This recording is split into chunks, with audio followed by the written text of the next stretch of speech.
Arsenal 2, AC Milan 1, and Arsenal won back-to-back games in Dubai in the Super Cup friendly tournament. And I'm delighted. I'm not necessarily delighted with winning the Super Cup because that meant very little to me. I'm delighted with the performances I saw from a lot of players that did not go to the World Cup but still looked like they hadn't missed a step really, and they hadn't really been on a break from the Premier League season, and that's the most important thing. As always, if you're new around here, welcome to My Football. This is where we review every single Arsenal game, including the friendlies, like today's game against AC Milan. So if you're new around here, make sure you subscribe down below on my road to 1,000 subscribers.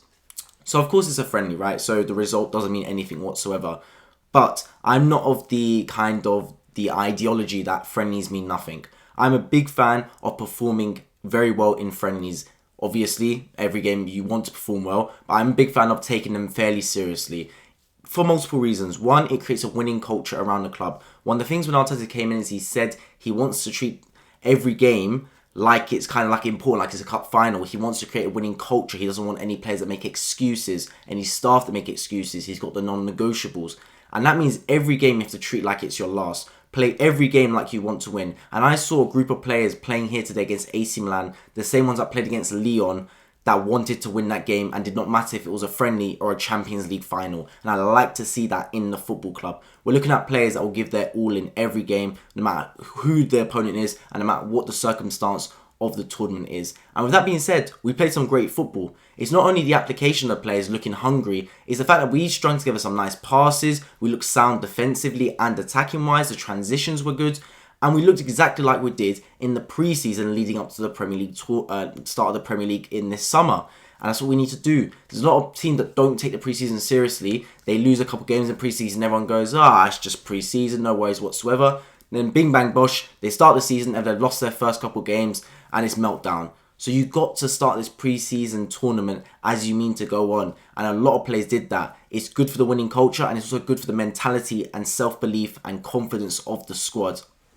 Keeping fit, of course, is another thing. No injury suffered throughout the tournament, that's good. A lot of players that have come back now and have been booted out of the World Cup. I believe only Saliba is the only player that's technically still at the World Cup.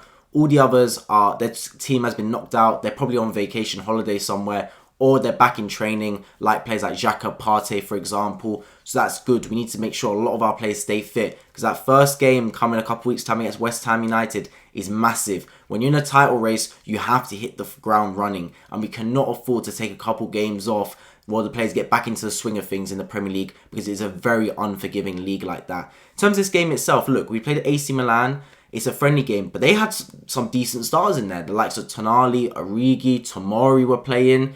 So we still managed to, in the first half, impose our skills and lead the game 2-0 with our starters. And that was really good. I think AC Milan looked a better outfit than Lyon. I think Lyon was a bit of a rollover from our side. AC Milan actually looked like a competent football team.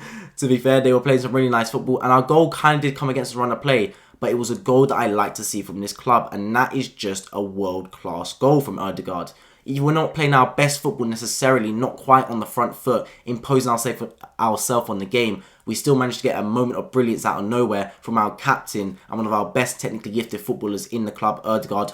What a free kick. You see very few free kicks scored in football nowadays, especially with the new draft excluder thing where players are jumping and there's a player underneath the wall. I mean, you literally have to get that free kick pinpoint if you want to get over the wall and in. This wasn't his best free kick by a million miles. It didn't even go in the top corner.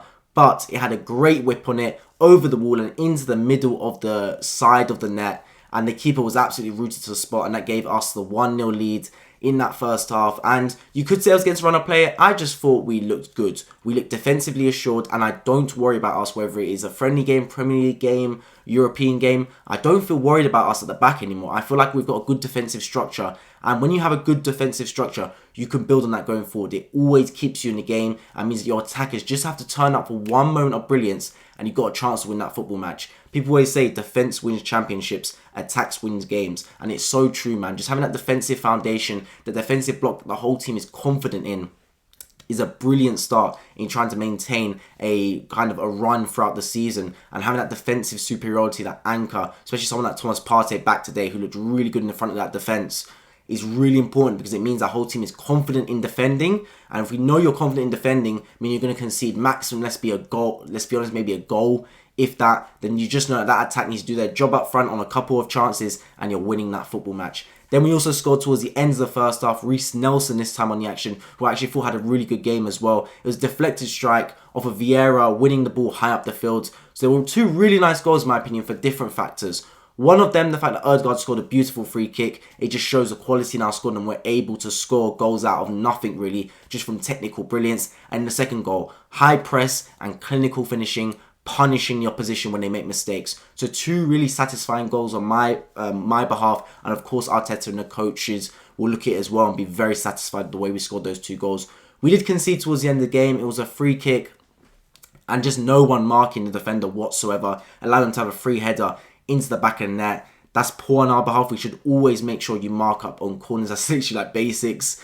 But it is what it is. Look, you're going to concede at the end of the day eventually in football. We didn't concede against Lyon. We did concede today. Let's just hope that when our starters are back in for the Premier League season, the likes of Saliba, etc., that they will be able to actually defend properly, because we can't concede goals like that in the Premier League.